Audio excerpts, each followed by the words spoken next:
The government is currently paying for an awful lot of stuff, and the money at some point is going to have to be paid back. But should the government add into those costs the costs of hospital parking charges for NHS workers in England? Hello, good morning. I mean, what we've been calling for is a full back-to-work budget with a focus on jobs, jobs and jobs again. That's the absolute priority for the country right now. But on the specific point around hospital parking charges for staff, we know that people are being encouraged to avoid using public transport wherever possible. Of course, for lots of NHS staff, they do have to go to work in a car if they're shift workers.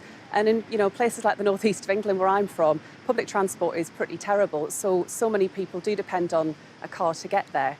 But I think what we also need to see is much wider support for our NHS staff. They've been amazing during this crisis, but they need more than us praising their bravery and dedication. What they need is a pay settlement that reflects all of the work that they've done. And we want the government to enter talks immediately around that to try and get a deal that reflects the work that NHS staff have done during this crisis. A pay rise would be fantastic and I think, universally supported. But just on the matter of parking charges, shouldn't the government just write those off? Or are you suggesting that actually that's not a cost that they should bear? Well, it strikes me as unfair that NHS staff would be asked to start paying before they're able to resume using public transport once again, especially because, of course, we want them to stay safe as possible. And the government guidance is advising people to use public transport wherever that's possible. And, of course, for lots of NHS staff who are shift workers or who aren't able to use public transport to get to work, that just isn't possible. So I think the government should look really carefully at this, because it does seem... Sorry, am I missing something? Because I would have thought it was just self-evident. We know in Wales they've managed to get rid of all these charges. In Scotland, we'll ask you in Blackford in a moment, but I know that there's a few trusts which still charge, but pretty much in Scotland they've got rid of them. But why wouldn't Labour just come out and say, you know what? The NHS workers, care workers have done their bit for the country. The least we can do is to scrap parking charges for them. I think because it's one part of the picture. The other part of the picture is I think NHS staff deserve to be paid fairly.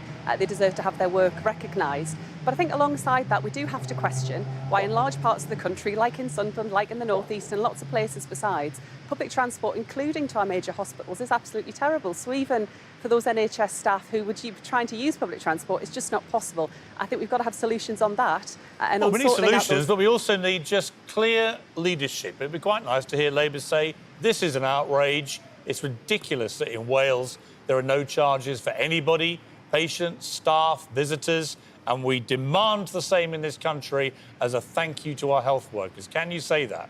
Look, it strikes me as unfair that the government would be doing this. All I'm saying is that that's only one part, and actually a proper pay settlement for NHS staff No, I get all that, all that, but come on, if you think it's unfair, are you going to call for them right now to scrap all the charges? Look, I just think it's a fundamental unfairness that they'd be asked to do that. But actually, I think NHS staff want more than us clapping. Of course they do, I know that, but we're talking very specifically about one specific issue. It is free in Wales. Nobody pays. Why should it not be free here in England? Well, I think because we would also want people to use public transport if they can. I think what we've also said around those people who need to go to hospital appointments, patients or those visiting people longer term, should be able to have that support so it doesn't place a real burden on them. OK, so just to clarify, are you demanding the government scrap the charges or not? Yes or no? I think at this point, when we're still telling people not to use public transport, it would be wrong to make NHS staff pay at this point. Hang on, come on, spit it out. You can force yourself, come on. Let's have a little moment of genuine leadership and clarity. Yes or no? They should scrap them or not? Yes or no? I think I've been clear about this. We haven't been clear. Neither of us are clear about what you say. Bridget Phillipson, can I just point out, in November 2019, Jeremy Corbyn, who was Labour leader, as you'll remember, put out a very clear tweet. Labour will end hospital car parking fees. Under your new leader, can you be as clear? Well, firstly, NHS staff need to have this during this time. I mean, I'm being clear that I think it's an unfairness to ask them to do that now, but I don't think it solves all of those longer-term problems. OK, you know what? Look, we've tried, but we're not getting a straight answer. Let's go to him. No, we can't, because he's just on the phone. Ah, hang on. He might be checking what the policy I think he's just finding out what they do in Scotland. Mr Blackford, are you there? Mr Blackford, you're live on Good Morning Britain. Morning. Oh, good morning. Sorry. Are we interrupting you, sir, or? Yeah, no, it's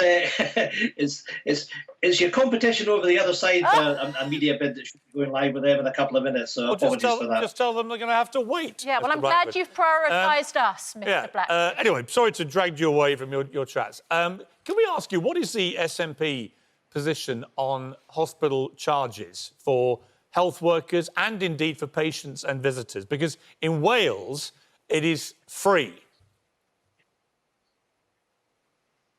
Yeah, it should be free. Nobody should be paying to visit a hospital car park, be that staff, be that patient, or those visiting the hospital. Nobody should be paying, period, whether it's in this crisis or at any point in the future. Do any health workers, visitors and patients currently pay in Scotland?